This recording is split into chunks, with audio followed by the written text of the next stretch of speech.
بسم اللہ الرحمن الرحیم۔ السلام علیکم، میں ہوں سید سردار احمد پیرزادہ۔ آپ کو گرے زون وتھ سردار پیرزادہ میں خوش آمدید۔ ڈیئر ویورز، آج آپ کے ساتھ میں نے 3 عورتوں کی کہانیاں اور ان میں مماثلت آپ سے ڈسکس کرنی ہے۔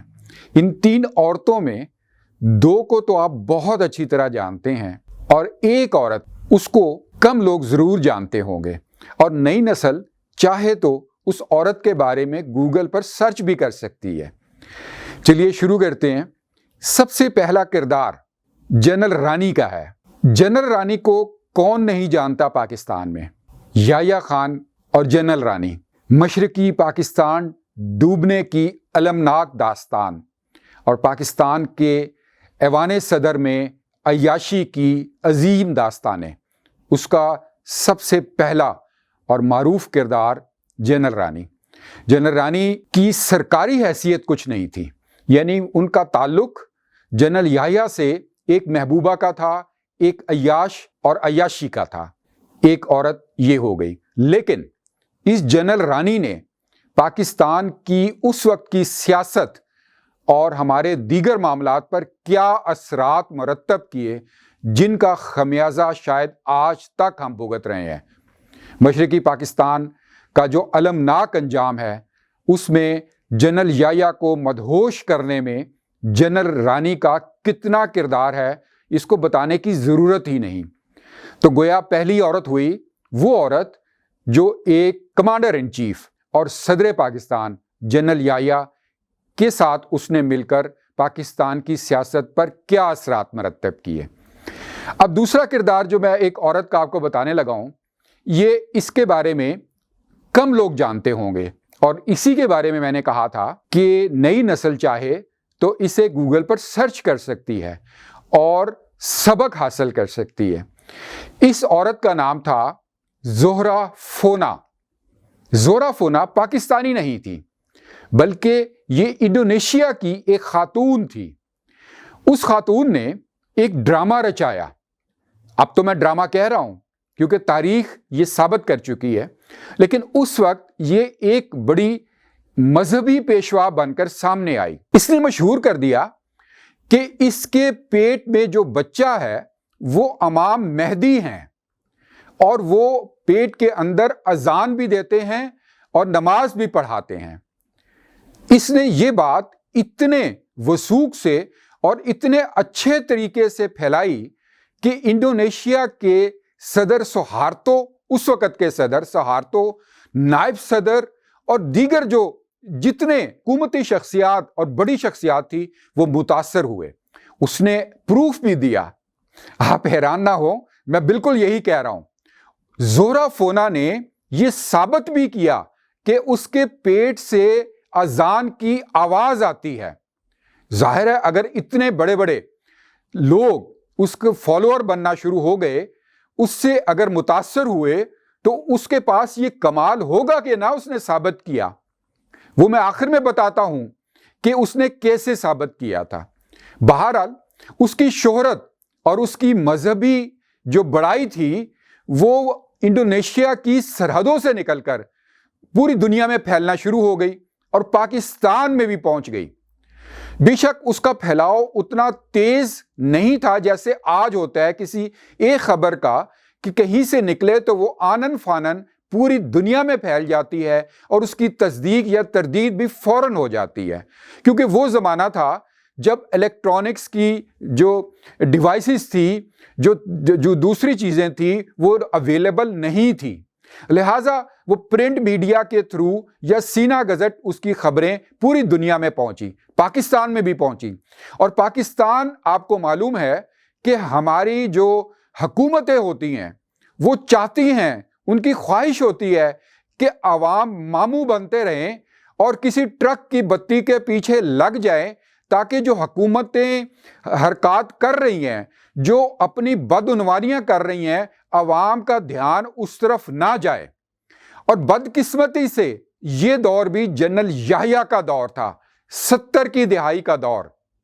جنرل یحییٰ کو جب اس عورت کے زہرہ فونا کے بارے میں پتہ چلا تو جنرل یحییٰ نے اسے اسٹیٹ گیسٹ کے طور پر پاکستان میں انوائٹ کر لیا۔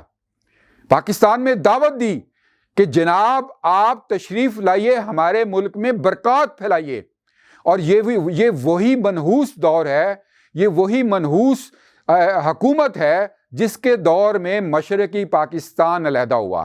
اس جنرل یحییٰ نے، جو جنرل رانی کا عاشق تھا، اس نے ایک اور عورت زہرہ فونا کو انڈونیشیا سے بلایا کہ آپ مذہبی پیشوائیں اور ہمارے ملک میں آئیے اور برکات پھیلائیے۔ وہ عورت زہرہ فونا پاکستان آئی اور کراچی میں اس نے اپنے، آپ سمجھیے کہ کرتب دکھائے، میں لفظ کرتب استعمال کر رہا ہوں، اور لوگوں نے باقاعدہ طور پر سنا کہ اس کے پیٹ سے اذان کی آواز آتی ہے۔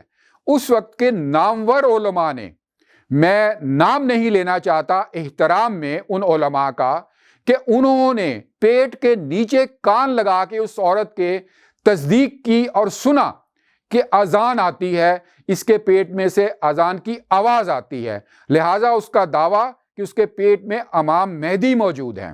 یہاں تک غیر شرعی حرکت ہوئی کہ اس کے پیچھے لاکھوں افراد نے جمعے کی نماز پڑھی، اور آپ دیکھیے کہ کتنی ایک گستاخانہ انداز سے کہ وہ عورت اپنی ٹانگیں پھیلا کر کعبے کی طرف رخ کر کے بیٹھ جاتی تھی، یعنی اس کی ٹانگیں کعبے کی طرف ہوتی تھی، جو کہ ہمارے ایک عام مسلمان، ایک ادنا سے مسلمان کے نزدیک بھی ایک گناہ۔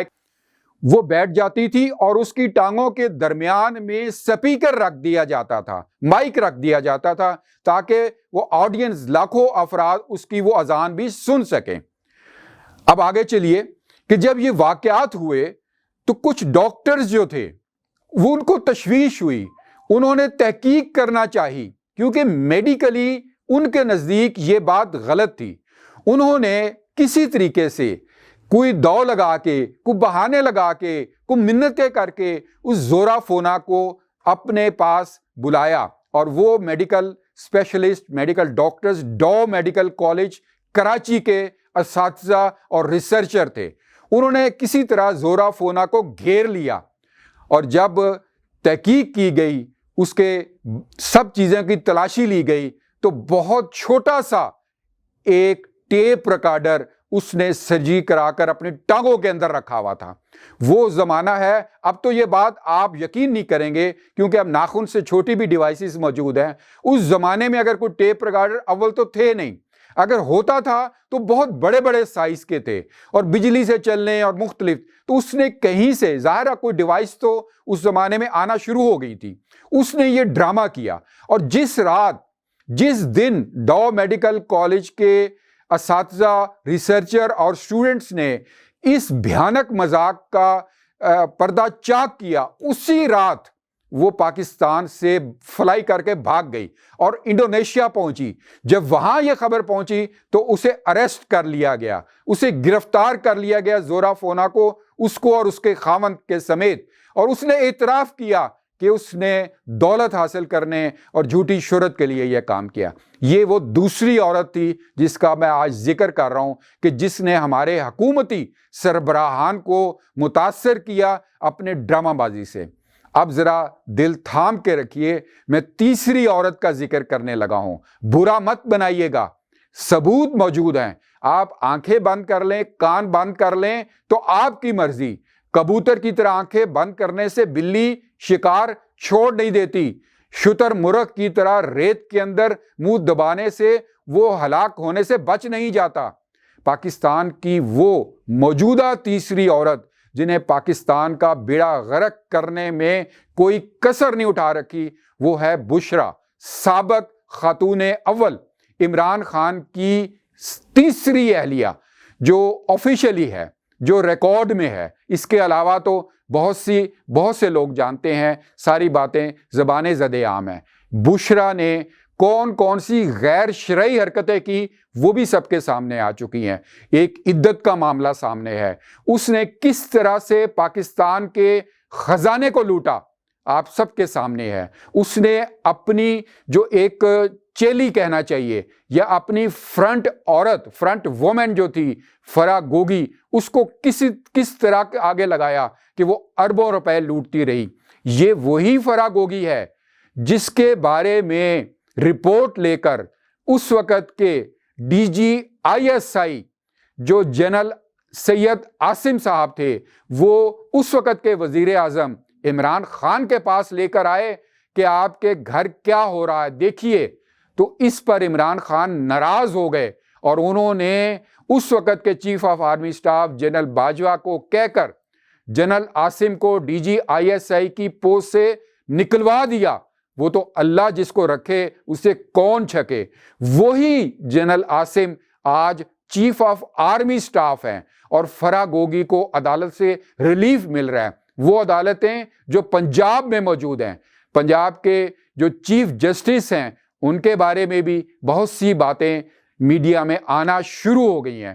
اب دیکھنا یہ ہے کہ بشرا نے جس طرح پاکستان کی حکومت پر اس وقت جو عمران خان کے زیر اثر تھی کس طرح اثر ڈالا، بچہ جانتا ہے، سب جانتے ہیں کہ کسی چیف سیکرٹری کی، کسی فیڈرل سیکرٹری کی، کسی وزیر کی، کسی چیف منسٹر کی اپوائنٹمنٹ ہو، کوئی سودا ہو، کوئی چیز ہو، اس کی ریکمنڈیشن بشرا دیتی تھی، اور صرف اس لیے کہ وہ ایک بڑی مذہبی اور پیشوا شخصیت بنی ہوئی تھی عمران خان کے نزدیک، اور یہاں تک کہ اس نے کون کون سی غیر شرعی حرکتیں کی ہیں وہ تو آپ کے سامنے آ چکی ہے۔ عدت کی بات تو سب کو پتہ چل چکی ہے۔ یہ بھی سب کو پتہ چل چکا ہے کہ نادرا کے موجودہ ریکارڈ کے مطابق وہ اس وقت بھی 2 مردوں کی بیوی ہے، ایک اس کا سابق شوہر خاور منی کا اور موجودہ شوہر عمران خان، اور یہ جو ڈاکومنٹ نادرا میں موجود ہے یہ پرانا نہیں ہے، یہ تازہ اس نے جمع کروایا ہے۔ اب آپ سوال ایک لوفر میراث یہاں پر ہے کہ عدت کا معاملہ ہو، غیر شرعی حرکتوں کا معاملہ ہو، ہمارے بہت سے جو سنجیدہ لوگ ہیں وہ اس پر اٹھ کھڑے ہوتے ہیں۔ عمران خان کے خلاف کب لوگ شرعی عدالت میں جائیں گے؟ بشرا کے خلاف کب لوگ شرعی عدالت میں جائیں گے؟ اور جماعت اسلامی جو عمران خان کی اتحادی رہی ہے وہ کب یہ بات کرے گی، کب یہ اپالوجی کرے گی، کب یہ اقرار کرے گی کہ اس نے ایک ایسے شخص سے اتحاد کیا جو کہنا چاہیے کہ جتنی حرام کی چیزیں ہیں مذہبی طور پر وہ سب کی سب اس شخص میں پائی جاتی ہیں۔ لہٰذا آپ دیکھیے کہ تینوں جو عورتیں میں نے بتائی، جنرل رانی، یہ میرا آخری ایک لوفر ایک لائن کا تجزیہ سنیے کہ جنرل رانی، زہرا فونا اور بشرا، ان تینوں میں کیا مماثلت کہ انہوں نے حکومتوں کو متاثر کیا اور سیاسی طور پر مقاصد حاصل کیے اور پاکستان کا بیڑا غرق کیا، لیکن ایک چیز جو بشرا کو سب سے الگ کرتی ہے وہ یہ کہ جنرل رانی غیر سرکاری طور پر اپنے صدارتی محل میں موجود تھی، زہرا فونا ایک صرف مہمان کے سرکاری طور پر یہاں آئی ہوئی تھی، لیکن بشرا تو خاتون اول بن کر، ایک اژدہا بن کر اس ملک کے غریب عوام کا خون نچوڑتی رہی اور علمی اور مذہبی شخصیت بنی رہی۔